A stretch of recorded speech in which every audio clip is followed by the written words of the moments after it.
What's going on, everybody? It's your boy Payne. Welcome back to another One Punch Man World video. Okay guys, so the beta test is officially over and I want to give my honest and unbiased opinion of the game. There's a lot of great, there's a lot of good, there's some bad, and there's some ugly, and I want to give you guys all those details in my own experience in the last 7 days and if I would recommend the game for you. So I'm going to give you guys the full perspective.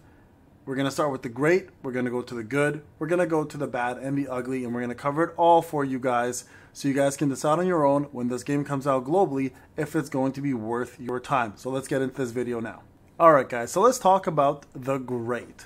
Stunning, stunning graphics. One of the best looking mobile AAA games I've ever played in my life, and that's considering Genshin Impact, that's putting in Tower of Fantasy, and all those other big titled MMO RPG type mobile games. One of the best things about this game is there's no choppiness. I found barely any bugs in terms of graphics. There is blood that you can turn on. The characters look exactly like the manga, play like the manga, and are true to the actual anime manga form as well too. So if you're looking for a full experience of a AAA title that is a mobile game, look no further than this. Outside of the stunning graphics, there's also the incredible combat system. The combat is seamless. Whether you're playing on mobile or PC, you can pretty much touch one button and it's completely responsive. I've had no lag issues outside of the first day perhaps where I think either the settings were a little off. One thing I will say, of course on mobile it doesn't play quite as smooth as PC. I think that's pretty straightforward. But in terms of combat responsiveness, it's amazing. Another thing that's really good about combat is every character plays differently. So you can have a variety of different things that you can play, whether you want to play someone like Atomic Samurai, who's a hack and slash character, you want to play someone who's a little more ranged like Golden Ball, or if you want to play someone who requires a lot of counters like Silver Fang, the sky's the limit with characters. So you guys can summon, get the character you want, and then play a different play style according to what's best for you. So in that regard, everything is perfect in the combat. I haven't played a better combat system in this, I would say, in any mobile game ever. That's, again, including Genshin Impact or Tower of Fantasy. So I find it easier, I find it more responsive, and in terms of the One Punch Man, it stays true to the story as well as true to the combat system. So in that regard, guys, you'll find no better game out there, in my opinion, than this one for graphics and combat for a big IP such as One Punch Man. Now, one thing I will say that's good now, let's go to the good. The world is massive, okay? They give you a lot to explore. There's different cities, different combats. The storyline is incredible. It follows the manga and anime to a T, but also gives you original stories and lets you dive deep into some of these characters and lets you explore their biographies. For example, one of the legend modes that are available lets you look at King outside of the original combat story and lets you use him and lets you shows you why he was considered the strongest man on Earth. It's a comedic look, but it's a great experience for the player to kind of see the combat through the eyes of someone like King, who normally you don't see in the manga. Outside of the fact that you just know much about him, right? You also get like I said, backstories on a lot of the characters, which you normally don't get in the actual anime or manga as well too. So you can learn a lot about your favorite heroes and what they're all about. Now, outside of the actual storyline and the exploration part, that's fantastic. You can also do a lot of mini games. So there's a lot of side quests, a lot of mini games. There's an arcade. Food is involved, so you can use buffs. There's going to be various different monsters that you'll meet from the manga and the anime. So there's a lot of good in regards to modes. There is plenty to do. As a matter of fact, there's too much to do, and you'll have they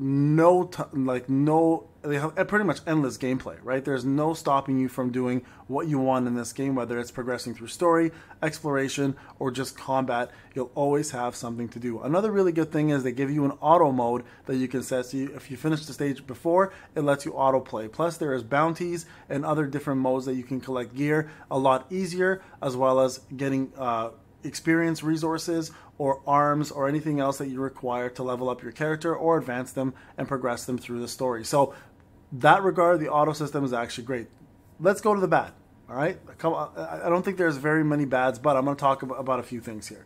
So one thing that's bad in this game that I find is very hard to get resources to summon, right? They like in the closed beta test, they give you quite a few. There is a 10 times multi-free summon after you finish 1-3, which is stage 1-3, which allows you to do 10 free rolls and then choose out of the 3 best ones who you want to go with. So if you have good luck, you can re-roll obviously and continue going if you have bad luck. But if you have good luck, you can start off with as many as 3 SSRs, including some arms. Now the arm system is a little lackluster. The reason why I say that is because it lets you get the rares and the SRs fairly easily. The SSRs are really hard to come by, and that's one of the things that's pretty bad in this. I will say that getting currency for summoning is very difficult, so it may end up being a little bit of a pay-to-win game unless you're being patient. Of course, we're only trying the closed beta test. They may improve it, or they may even nerf it, but from what I've experienced, the achievements don't give a lot of credits. The actual game itself wasn't giving a lot of currencies.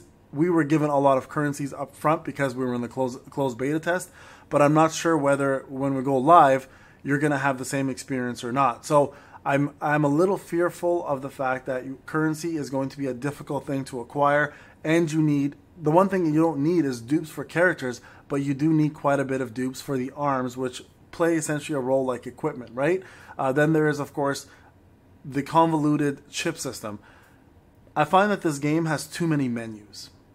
It's one thing to have a lot of content, but it's another thing to have too many menus. It's really difficult to understand the 6, 7, or 8 different menus that are available, and within those menus there are sub-menus, and then the questing system also is very convoluted. Like, you don't know sometimes which is a main quest, which is a side quest, which is a legend quest, etc. Like, you'll eventually get used to it because you understand it, but in the beginning it becomes very, very overwhelming, right?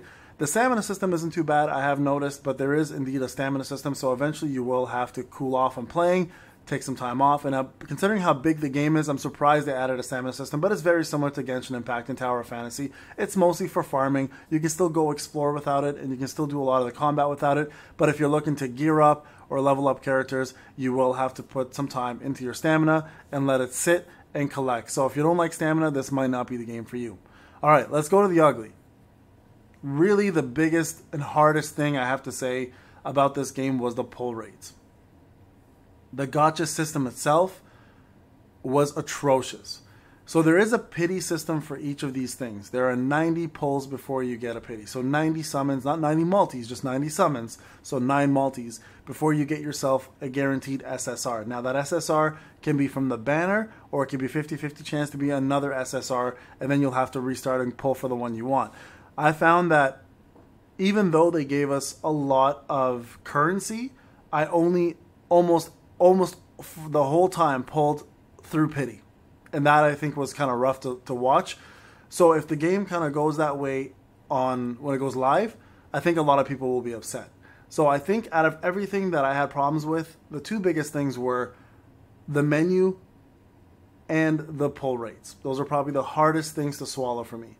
Now, myself, I'm going to say this as a dad of 2, as a husband, and as a content creator, this game, unfortunately, is probably not going to be for me. And I'm going to be honest with you guys, this has nothing to do with the game itself. I think the game is absolutely fantastic, and I highly recommend, if you have the time and the patience to make this your main game and only game perhaps, I think this game is absolutely going to be special and something that will last for a very long time, and I think people should definitely give it a try. But as a father, as a content creator of many games, and as somebody who doesn't really have much time, just like I did with Genshin and Tower of Fantasy, I know for a fact this game is going to fall off my radar. Not because I don't want to play it, it's just because I lack the time. So for me personally, guys, I don't know if I'm going to go back into this game as a full-time content creator or even play it. But that doesn't mean I don't recommend it. I highly do recommend this game. Give it a go. If you love the One Punch Man IP, if you're a fan of the world of One Punch Man, and you've been looking for a good version of the game to come out, this is it. It beats the console one. It beats any of the gachas that exist. It is definitely the best version of One Punch Man out there, and I think that's going to be the testament for quite some time. Kudos to the devs for doing an amazing job, and first off, doing a great closed beta test, and number 2, putting together a fantastically large game that definitely does represent accurately the world of One Punch Man. So, all in all, incredible game. Give it a chance. If you don't have time, though, you may want to skip this one. Alright guys, this is Payne. Hope you enjoyed the video. I'll talk to you guys in the next one.